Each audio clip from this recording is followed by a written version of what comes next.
exactly 2 years since I hit the track in this car. Same track, Watkins Glen. This footage is from 2023, and the only changes I made to the car, as you've seen in the previous video, was a 9 Lives Racing wing, replaced the CR wing on my trunk, and the Berk high flow cat failed on me, so I stabbed it out, so it's technically a 63mm test pipe now. But these are some great shots from the event. Overall, fantastic event. It was great to get back on track and hit a new personal best shown here. I took 1.4 seconds off my personal best from 2 years ago. If you're looking for a full list of the mods done to this car, check out the description in the video. I give a full detailed breakdown of the setup of the car. However, it's pretty much an STR built autocross car with an OEM plus vibe to it. And I just happened to slap a big wing on it to try. No front split or anything yet. Just with these mods to the car, I am at 7 points with the S2KTAKEOVER series. That allowed me to build the car to the max allowable points for the modified class. So the event was a 2-day event. The first day rained all day and it was in the 40s, so it was really cold and not worth going out on track because the tires I had on this car were the same exact tires I ran 2 years ago here. They are a 245 Nankang CR1 that has been relabeled now as the CRS. So this is some footage here of my first dry session on the second day, chasing down Lewis in his really quick AP2. This is our first hot lap together. As you can see, I catch him quite a bit on the uphill because of the AP1 gearing. I can leave it in 4th gear in the higher red line when he has to shift at 5th at the bottom of the hill, so he actually doesn't accelerate as much up the hill as me in the AP1. But as you saw there, I didn't take the point by because he was on fresh tires, and I knew once we got to the back section of the track here, he was going to start to walk away from me. He ended up running a 209 as his best for the day, so I was definitely off pace compared to him. Here's another run up through the S's, which show the AP1 gearing not shifting to 5th until you almost get to the top here. So I do gain quite a bit of ground on him there. And what's interesting here is it looks like I'm pretty far away from Lewis, but the draft is working. If you watch the speedometer, I hit 132 miles an hour here before the bus stop, which was my fastest section for the entire day. This is also my first event using an AIM solo, and it was pretty cool to see the live timing feature to where it would show you green or red bars based on how you were doing. It was a good thing and a bad thing though, because you'd focus on that and then you'd push a little too hard and blow a lap if you saw all green, and then the worst feeling is seeing all those green dots disappear.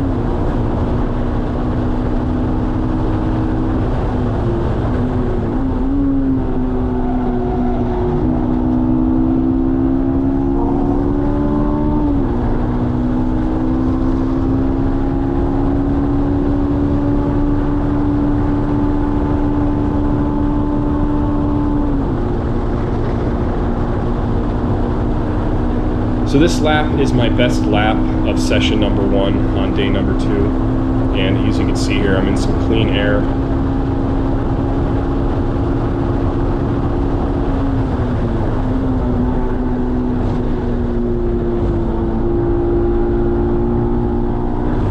Areas I gained a lot of confidence in with the wing is going into the bus stop. I was able to hit that first rumble strip at almost 10 miles an hour faster than when I had the CR wing, just because of the confidence I had that the rear end would stay planted.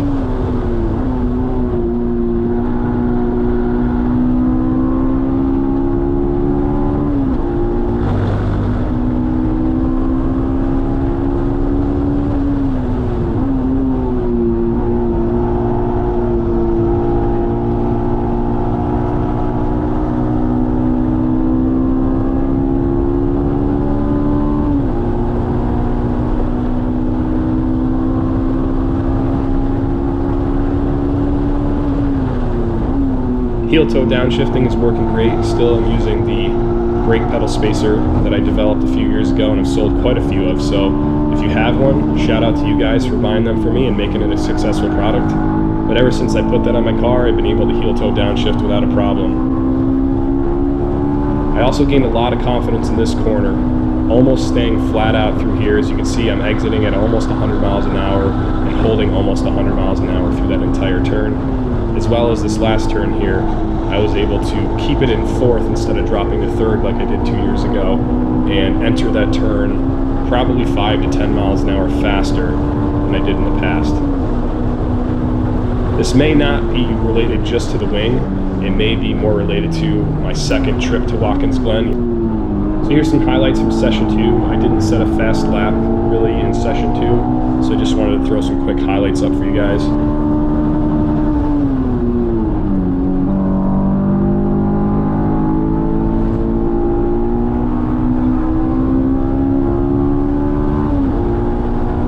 You can hear through these turns the car is pushing, and that's what I expected. I spent most of the day softening the front sway bar to try to get more front end grip. I typically run the Karcepts front bar almost at full stiff for the autocross setup, but the wing and the rear now definitely made it push a little more than desirable. So as you can see on the AM solo here, this was one of my best laps. I had a 2:11.6 before this lap, but this second to last turn here, I had 5 green dots until I had to come offline to pass a car giving me a point by.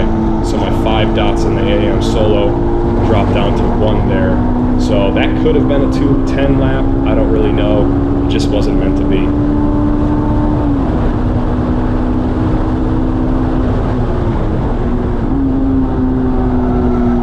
So the last session I'm going to show you guys footage of is session number 3. Just getting onto the track here. This is the session where I stayed out the longest and also set my 2:11.0. A couple fast guys in front of me there is Freddie and Otto. One car is a modified class car I was competing against. He ended up beating me for the day running a 2:10.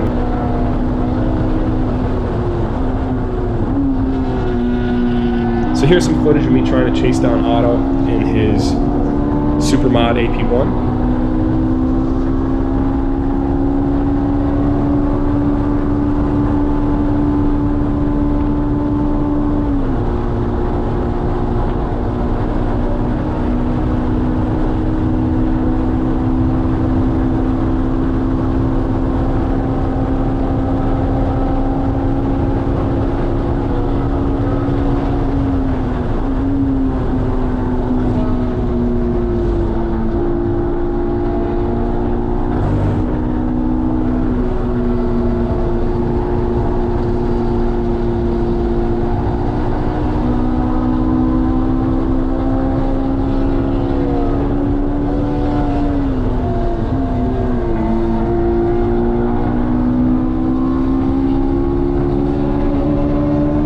Starting to get low on fuel. The car actually hesitated there, if you heard in that last turn. Did a little sputter.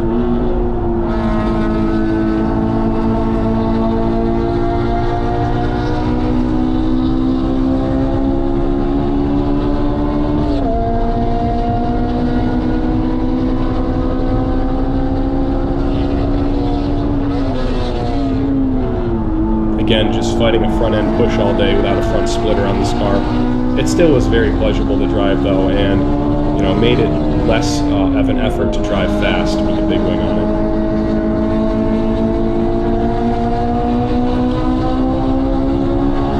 If I had to just describe the way it feels, I had to work harder, I think, for the 212 I ran 2 years ago on the CR wing. And when I put this wing on, I felt much more in control than I did before at these high speeds, and on the same tires I was able to go 1.4 seconds quicker. But if I had a brand new set of tires on here, I have no doubts I would have been in the 210s.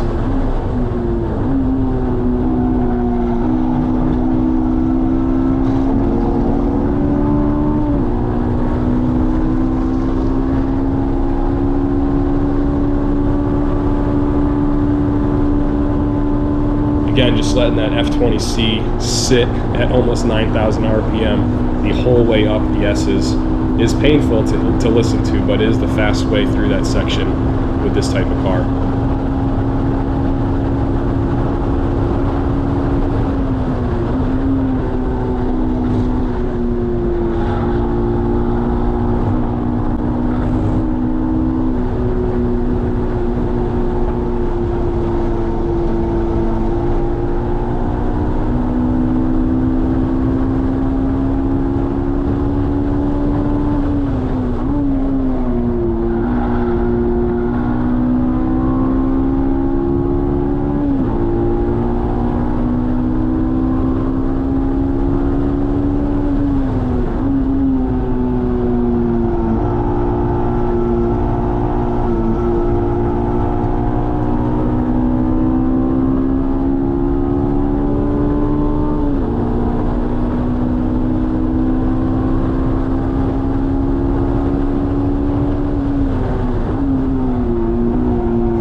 So I just ran 2:11.4s back to back, and this is the start of my best lap of the day.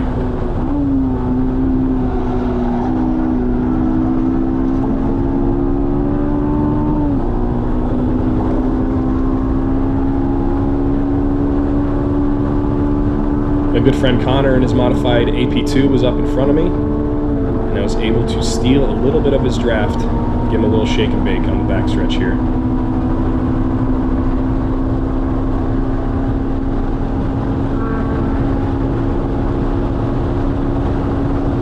Still only hitting 130, which is still pretty strong on the backstretch, but not 132 like I mentioned before following Lewis.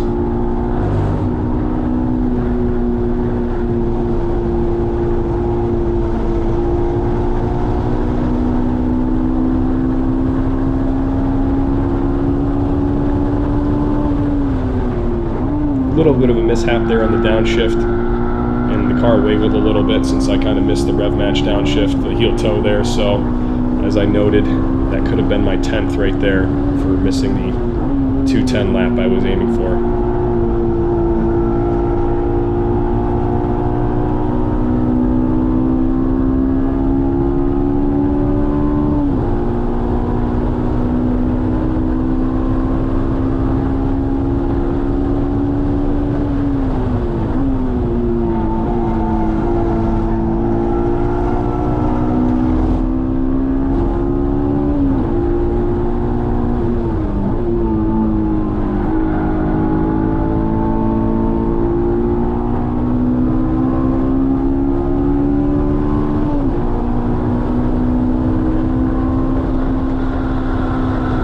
Really starting to see a drop off in speed on that turn towards the end here now that my front tires are overheated and greased up.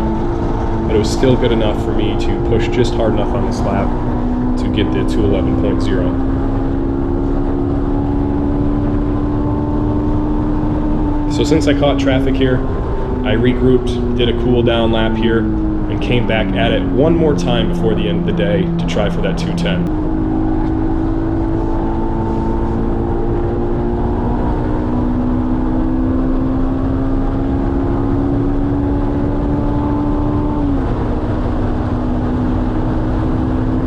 This was during the same session, so the front tires were still gone, and as you can see here, it just pushed me way off into turn 1 here, but I stayed in it to give it one last shot.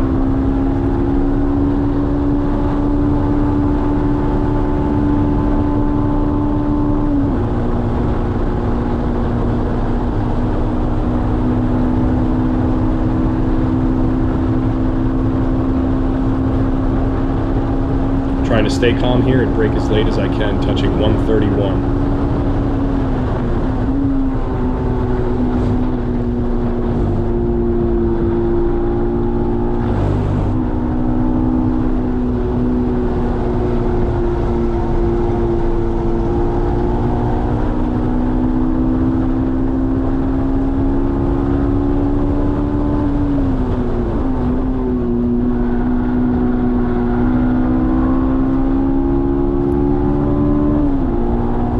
So as you'll notice here, the AIM Solo just died as it ran out of battery here, but I stayed in it, and after looking at the data on hot lap, once I hit the apex cone right there, I was actually 0.2 seconds ahead of my 211.0, but it was not meant to be. As you can see, I'm starting to catch traffic here, which ended this hard pushed lap.